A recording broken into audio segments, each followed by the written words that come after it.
Channel को like करें, subscribe करें। डिक्टेशन की गति रहेगी 100 शब्द प्रति मिनट। डिक्टेशन स्टार्ट होगी 5 सेकंड बाद। लेखक उन्हें एक ऐसे अकेले पथिक के रूप में विचित्रित करते हैं जो प्रकृति की गोद में विलीन हो रहे हैं। विराम। यह एक ऐसा क्षण है जब सालिम अली अपने कंधों पर सैलानियों की तरह ढेर सारा सामान लाद कर नहीं बल्कि अपने चिर परिचित पक्षियों की तरह एकांत यात्रा पर निकल पड़े हैं। विराम। उनकी यह यात्रा वापसी की नहीं बल्कि अनंत की ओर प्रस्थान की है। विराम। लेखक इस बात पर जोर देते हैं कि सलीम अली को उस भीड़ से अलग समझना चाहिए जो प्रकृति को अपनी मुट्ठी में कैद करना चाहते हैं। विराम। वे तो प्रकृति के एक अभिन्न अंग थे उनके संरक्षक थे। विराम। सलीम अली के जीवन का सबसे महत्वपूर्ण पहलू उनका प्रकृति और पक्षियों के प्रति अगाध प्रेम था। विराम। लेखक बताते हैं कि सलीम अली की आंखें हमेशा प्रकृति को निहारने में लगी रहती थी। विराम। उनकी दृष्टि में एक जादू था जो उन्हें प्रकृति की सुंदरता और उसके रहस्यों को देखने में मदद करता था। विराम। वे केवल दूरबीन से पक्षियों को देखते नहीं थे बल्कि उनकी आवाज सुनते थे उनके व्यवहार को समझते थे और उनके साथ एकाकार हो जाते थे। विराम। उनका जीवन पक्षी में था। विराम। वे पक्षियों के गीत में संगीत सुनते थे उनके रंगों में कला देखते थे और उनके उड़ने में आज़ादी महसूस करते थे। विराम। लेखक इस बात पर बल देते हैं कि सलीम अली ऐसे व्यक्ति थे जो प्रकृति को एक रहस्यमय दुनिया मानते थे। विराम।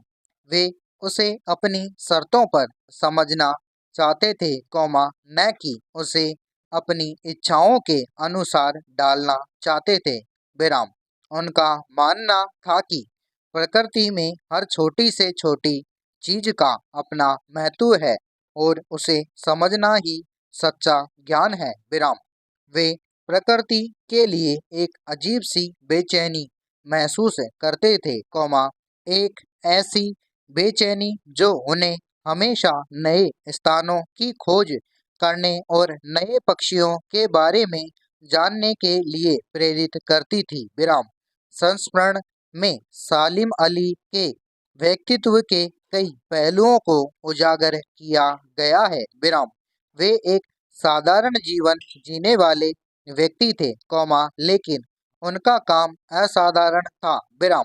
उनमें किसी भी प्रकार का दिखावा या आडंबर नहीं था। विराम।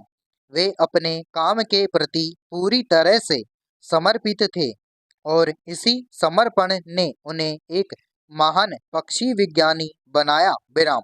लेखक उनके बारे में बताते हैं कि वे कभी भी किसी से प्रशंसा या सम्मान की उम्मीद नहीं करते थे। विराम। उनका एकमात्र लक्ष्य प्रकृति और उसके प्राणियों की रक्षा करना था। विराम। जाबिर हुसैन ने सलीम अली की तुलना उस ब्रज लीला से की है जो कृष्ण की बांसुरी से निकलने वाले जादू ने पूरे वृंदावन को मोहित कर लिया था। विराम। जिस प्रकार कृष्ण की बांसुरी का जादू अब समाप्त हो चुका है उसी प्रकार सलीम अली के चले जाने से प्रकृति की दुनिया में एक गहरा शून्य आ गया है। विराम।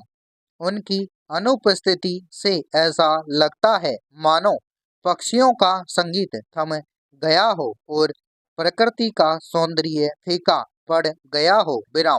पूर्व प्रधानमंत्री चौधरी चरण सिंह से मुलाकात लेखक ने एक घटना का उल्लेख किया है जब सलीम अली तत्कालीन प्रधानमंत्री चौधरी चरण सिंह से मिले थे।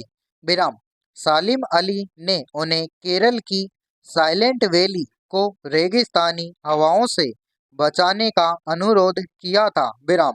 चौधरी चरण सिंह जो कि स्वयं मिट्टी से जुड़े हुए व्यक्ति थे, सालिम अली की चिंता को समझ सके और उनकी आंखें नम हो गई थी। विराम। यह घटना दर्शाती है कि सालिम अली केवल पक्षी विज्ञानी ही नहीं थे, बल्कि पर्यावरण संरक्षण के प्रति भी गंभीर थे। विराम। वे जानते थे कि मानव और प्रकृति के बीच का संतुलन कितना महत्वपूर्ण है। विराम। यह मुलाकात सालिम अली के जुनून और उनके गहरे सरोकारों का दर्शाती है। विराम।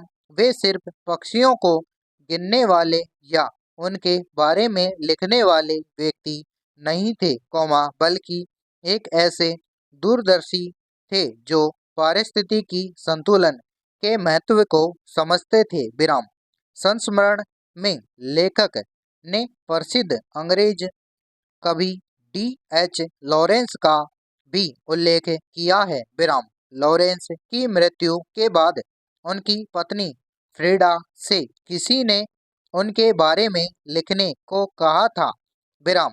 फ्रीडा ने जवाब दिया था कि लॉरेंस के बारे में लिखने के लिए छत पर बैठी गोरैया भी बहुत कुछ जानती है। विराम। यह बात सालिम अली पर भी लागू होती है।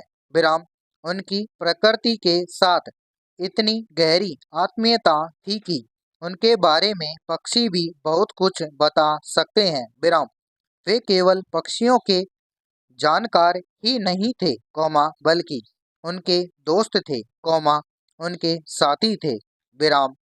इस तुलना से लेखक यह बताना चाहते हैं कि कुछ लोग इतने गहरे स्तर पर प्रकृति से जुड़ते हैं कि उनके बारे में केवल किताबें पढ़कर नहीं, बल्कि प्रकृति के हर कण को महसूस करके ही जाना जा सकता है। विराम। पैरा।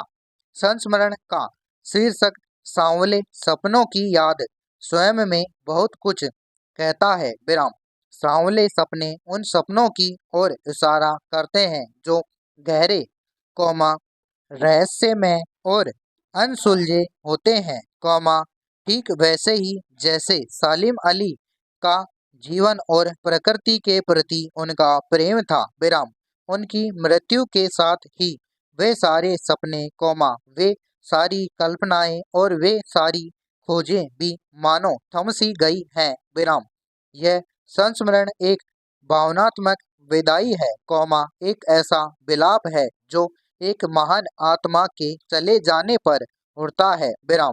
लेखक सालिम अली को एक ऐसे व्यक्ति के रूप में याद करते हैं जो अपने आप में एक संस्था थे, जिन्होंने प्रकृति की दुनिया को एक नई पहचान दी। विराम। संस्मरण हमें यह सोचने पर मजबूर करता है कि क्या हम प्रकृति के प्रति उतने ही संवेदनशील है जितने सालिम अली थे। विराम। क्या हम अपने सौंदर्य को, उसके रहस्यों को उस गहराई से समझते हैं जैसे वे समझते थे। यह संस्मरण न केवल सालिम अली को श्रद्धांजलि है, बल्कि प्रकृति के प्रति हमारे अपने दायित्वों की भी याद दिलाता है। विराम।